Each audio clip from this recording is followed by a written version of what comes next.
Thanks for tuning into the Portfolio Manager. I'm Niraj Shah, and our guest today is Arvind Chari. He's the Chief Investment Officer, CIO of Q India UK, which is an affiliate of Quantum Advisors Private Limited, but effectively an old hand in all things investing, and therefore lovely to have him to try and understand how would he think about portfolio construction at the current stage. Arvind, great having you. Thanks so much for joining. Thank you, Niraj. Thanks for inviting me. Pleasure to speak to you. The pleasure is entirely ours. Just to set the context, you identify yourself as a value investor working in a firm which believes in value investing. Would that be a correct description? Correct. So Quantum's history. So Ajit Dayal started Quantum in 1990. Between 1990 and 2004, we were advisors and providers of research to global institutional investors.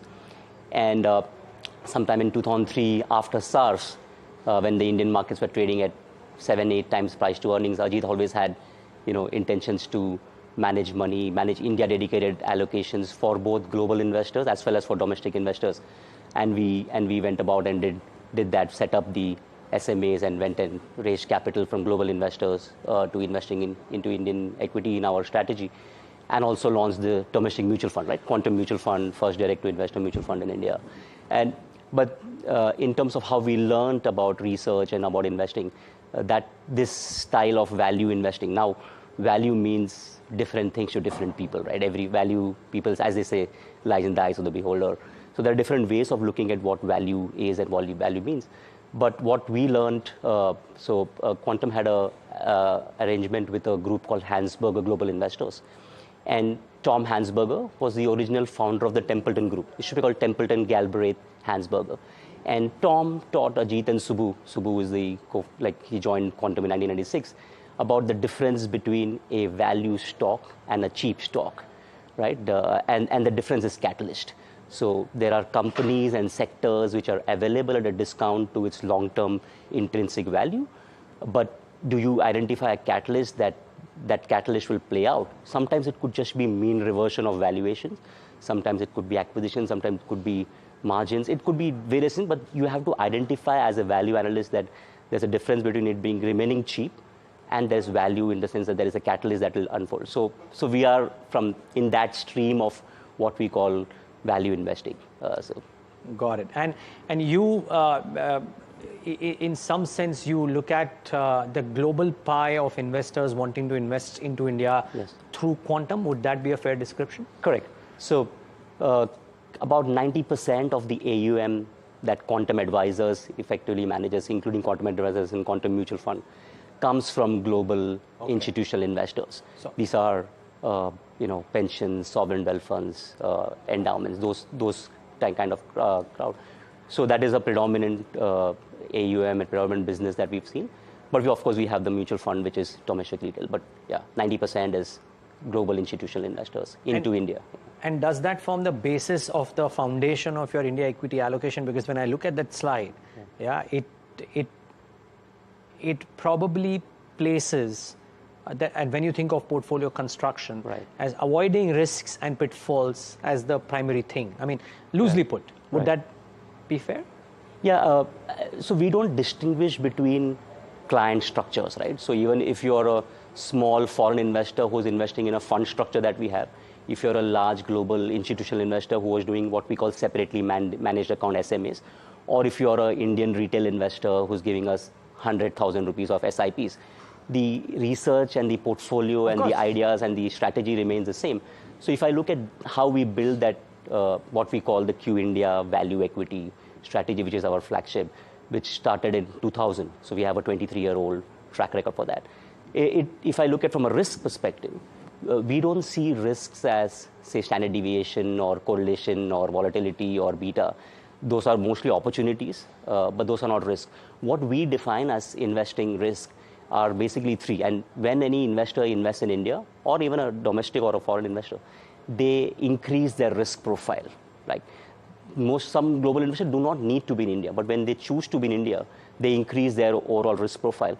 And our job as a manager is to manage that risk. And we define that risk into broadly three. One is the risk of liquidity.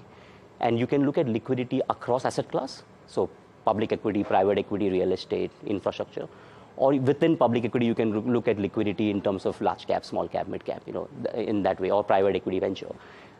And so there is underlying liquidity, which is available, and that's a risk if you are very illiquid. And the risk is not only about buying and selling and price. The risk is also about capacity, like that underlying liquidity.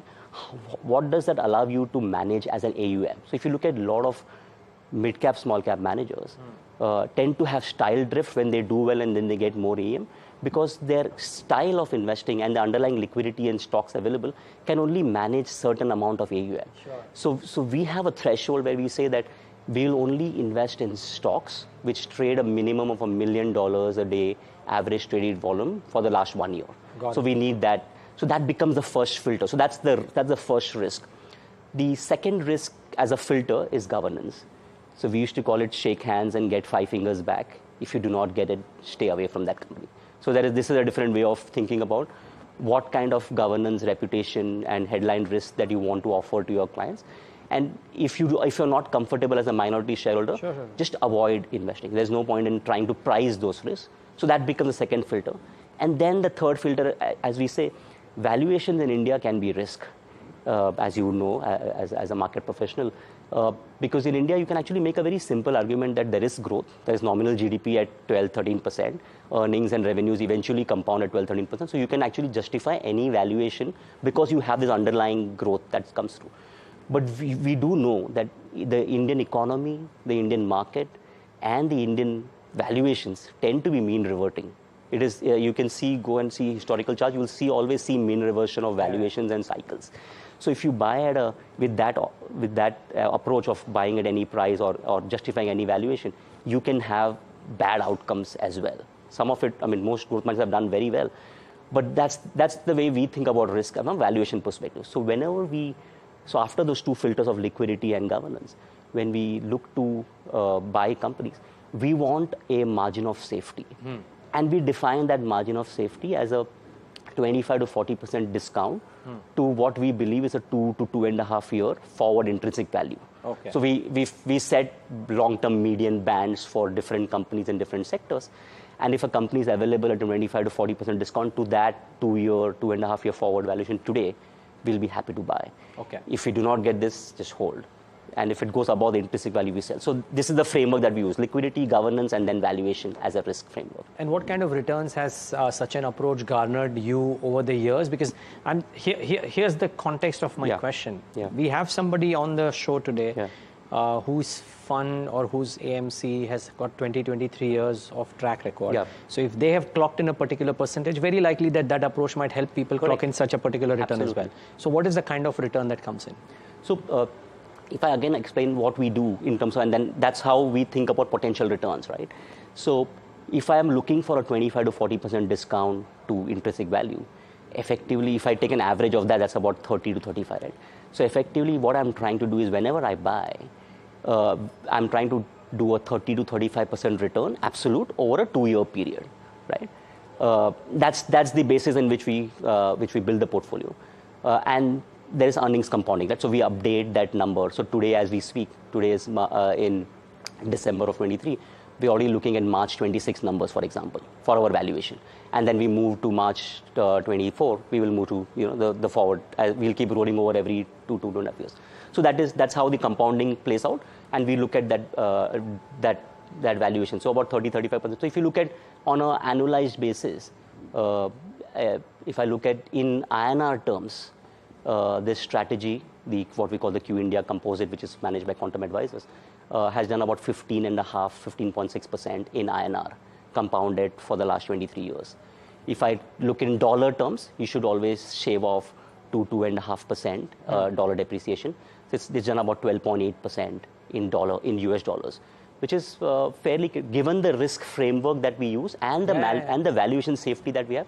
We believe this is what we call a sensible, predictable way of managing money. Of course, there are better managers who will generate more alpha than this, but this is how we understand, this is how we can price, and we can also have a very predictable outcome to try and deliver this over cycles. Yeah, and which is what viewers is the other aspect. We'll get to the portfolio construction, but the essence of these last 7-8 minutes is to try to arrive at what they have done over the last 20 years to get the kind of returns that they are, which Arvind says as INR terms about 15%. And frankly, for people like you and me, who are, if you are residing in India and wanting to invest as a retail investor, that's the kind of return that you do. Now, Arvind, my last question before we slip into a break. Yeah. So therefore, with that framework in mind, looking at the current market context, what is the kind of portfolio element that would be present in a typical portfolio? It may change in the next 3 months, but as things stand, how are you designing the portfolio? And we'll get to the why on the other side of the break. So the designing of portfolio again comes from a bottom-up research perspective, right? Valuations. And so if I look at my sectoral profile today, we are about 30, 35%, 37% in financials. And when I say financials, it is banks, private banks, insurance, general insurance, broking, asset management. So the whole range of financials. The lending plus non-lending, NBFC, all put together, financials about 37, 36%. This is as of end November. I don't have December end data yet. And IT services will be the second overweight. And we can talk about what we have done over the last few years on that. Consumer discretionary is a fairly big overweight for us as a sector. And typically in two-wheelers and autos is the consumer discretionary, but we are getting some consumer durable names into the portfolio. Broadly, these three, from a large overweight, healthcare, utilities. As a value manager, we'll always have some regulated utilities in our portfolio, and that that has also played out. So this is the current positioning from a sectoral perspective, but happy to chat on that in a detail. Yeah, and we'll do that, just that on the other side of this very quick break. Stay tuned, Arvind. In fact, stay on with us. Viewers, stay tuned. We'll come back and talk to Arvind about each of these. In some sense, to a lot of sectors, they're marrying the benchmark, if you will. Financials, healthcare, you can argue even on technology. And the question would be, what within this universe does Arvind Chari believe can do well or cannot do well? We'll try and talk about that on the other side of this break. Stay tuned.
Back with the portfolio manager right here on NDTV Profit in conversation with Arvind Chari. Arvind, now we've established your style at least, value, discounting intrinsic, buying stocks at a discount to the intrinsic value 2.5 years out. Yeah.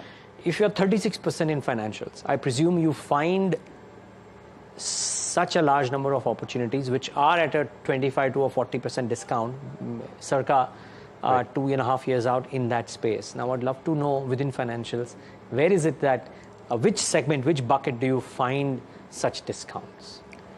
So, as I said, financials is fairly broad, right? In terms of what we own. Private banks, we are seeing significant discount to long-term median valuations. Now, people can debate and decide what long-term median valuations, whether things have changed. But we've seen cycles, we've seen managements, we've seen changes, and we've seen how they responded. These are all quality franchises. They have seen their own different patterns. So private bank is definitely one. Insurance, very surprisingly, we'd never thought that typical growth plays like insurance, asset management. But given the disappointment or the competition or the supply of alternatives has ensured that we're also getting some life insurance plays, general insurance plays. Not everything in the current portfolio will have that. So that 25 to 40% discount is while we buy. So when we initiate a position, we want that margin of safety. And then as it plays out, the upside potential will change depending on how the stocks are performed. But largely private banking. And so there is a growth aspect of credit, but there could also be another aspect of industrial credit, so we are hearing all these private capex, pickup and all those things, but we haven't seen that in, say, bank balance sheets, right? Term credit has not picked up as much as the wind of the entire capital, capex story is there. But it typically is a lag. So you might see certain amount of capex, say the import substitution capex that is happening in the country, will get funded by these private banks. So then there will be so right now it is predominantly retail and personal, but it can move to industrial credit, and over the next maybe 12 months, 18 months, you should see that happening if the capex story actually picks up. So there are different aspects to that. But for us, it is just pure valuation comfort on what we see on a long-term median valuations. Within financials, there's a lot of focus on non-lending financials. Insurance you mentioned, but capital market plays as well, yes. Wealth management. Yeah. Everybody says operating leverage will come into play. Correct. Now, are you a believer of this? And do you like asset managers, capital market plays, be it brokers or be it the utilities, if you will? Yeah, so we don't have the utilities, but we have the brokers and the asset management companies. And so there is, of course, the secular story of financial savings and investments and how formalization of financials is happening in insurance, asset management, broking, and we are playing all aspects of it. It was much higher valued maybe 3-4 years before in terms of valuations. The valuation comfort is there now. So that's why we are kind of, I wouldn't say we are very bullish, but we have the margin of safety, and we see the long-term story will continue to play out. So operating leverage will come through, just the formalization of financial savings will come through. And so right now we have the valuation comfort, and we hope that these things will play out. So wouldn't the competition, but two, more importantly, also the regulations squeeze out margins consistently from asset management? Because this story of more people putting into AMCs has always been there, and yet we've seen what's happened in the last 2 years. So can it be the dampener, or do you think that is now factored in? It is. I think you should factor that in. So when we look at long-term earnings multiples or long-term margins, we will take that into consideration. So there is squeeze in margins. We've seen that globally, right? Expense ratios, because of passive allocations, the expense ratio for all active equity managers have gone down. Right. In India, actually, it's even more dramatic, right? Today, you have direct plans at such low fees. So you should expect, and that is already built in the model and the estimates. It's not that we are not blind to that fact. Of course. And after that, if you still get the margin of safety valuation, then we are happy to play out the cycle. Now, that catalyst might not, as I said, we are as some value investors, we'll actually buy in early, and then we have to wait for the cycle or the near-term headwinds to kind of play out. But if that thesis is right of financialization, and there is, you can assume all those margin competition. India is a hyper-competitive market in any space. You can see that in consumer durables, right? Look at the valuations of consumer durables. There is a growth impact, but there's also a significant competition across different companies. And we are seeing that, and we should definitely price that in. So when we look at that 2, 3-year, 5-year number, we kind of normalize margins. So if the margins were, say, higher in the previous cycle, we will say what is long-term sustainable margins, and we'll bring that down and then see where is the valuation. If the margins are lower, then we actually upgrade margins and say, okay, this is at a lower margin level, and the normal sustainable margins are these, or profitability, or whichever metric you choose. And then we try and value companies and then see whether there's discount to that margin. So you believe that there is value? There is. There is value. Okay. Just one quick question. Last, I know too much of financials, but why not utilities? I'm just using names as an example, but people talk about how CAMS or CDSL, etc., all have monopolistic businesses which will last the test of time. Correct. You don't find value there? No, right now we don't. Otherwise, it would have been in the portfolio, right? Okay. So because we cover them. So it's not like you don't like the businesses. Yeah, you just of course we love the businesses because, like, as you said, monopolistic, and they're also playing one part of that. It could be valuations. It could be that we missed out. Got it. While we were evaluating, we didn't get it. So it could be a mix of that, but we do cover them and very actively cover that space. Got it. Okay, I just wanted that clarity. Okay. The other aspect is information technology. You have 15% here. Now, is it Is it the commentary very likely is not going to be very constructive even in this current quarter? It's difficult to pencil in when Accenture came in December and said that things are not looking that great, that suddenly in Jan things will start looking very dramatically beautiful. Why such a high weightage on technology, relatively, I'm saying? If you see that sectoral weight actually changes a lot for us. So we are value long term, but we are not silent. I mean, we do have portfolio actions. So we did trim our IT exposure earlier last year. Maybe we should have trimmed a bit more from having seen. But how we see over a 12-month, 15-month period, we are not as bearish or as despondent as the street seems to be right now at the current juncture. We think we have seen this place of, in 2014-15, the worry was digital. Like digital will come and disrupt IT services. They were actually a very big beneficiary of digitalization. Maybe they will be a reasonably big beneficiary of AI also. That seems to be the worry, plus the global slowdown. We see over a period of time should normalize, and hence we still have that reasonable overhead. Valuations are, from a long-term median perspective, valuations are okay. And is it only IT services, or are you present in ER&D as well? Because product companies, ER&D companies... IT services mostly. IT services mostly. Okay. Yeah, again, the value bias would probably make you there. Yeah. Finally, one of the large weightages, at least as of November, seem to be consumer discretionary. Yeah. I heard you mention that durables have also now found a play. Two-wheelers and auto ancillaries are there. Tell us what's the context here, and for somebody buying into durables currently, what is the argument, what is the story? So on auto, as I said, two-wheelers were our major play, and we've held them for some time. So it was slightly painful when I think before COVID, you could have seen some recovery, and then COVID delayed that recovery. But now it has played out very well. So we have to wait for, if there is nothing dramatically different in what we expected, it's just a time, then we have to just patiently wait, take the underperformance and then wait out. We've been trimming out of a bit of that auto two-wheeler space because stocks have done so much well. Consumer durables, again, we have one stock right now that we've got, and we are evaluating very closely. It's again the same point that today you have a consumption slowdown. General, you're seeing consumption slowdown, and plus there is a competition. At what level do you want to price that competition margins and the consumption recovery to come through? So that is the comfort is purely from that perspective. We do not see a very major increase in, say, growth, because we still see consumption remaining weaker. Even the government's focus is still more supply driven and not demand.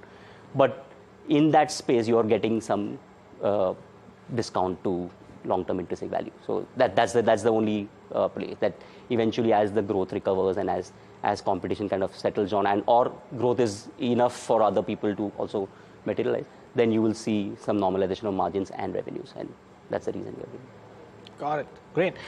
Arvind, thank you so much for taking the time out and being with us today on the show. And as you go back to cold London, wishing you warmer times and wishing you a very happy 2024. Thank you so much, Niraj. Pleasure. Thank you. And viewers, thanks for tuning into this episode of The Portfolio Manager.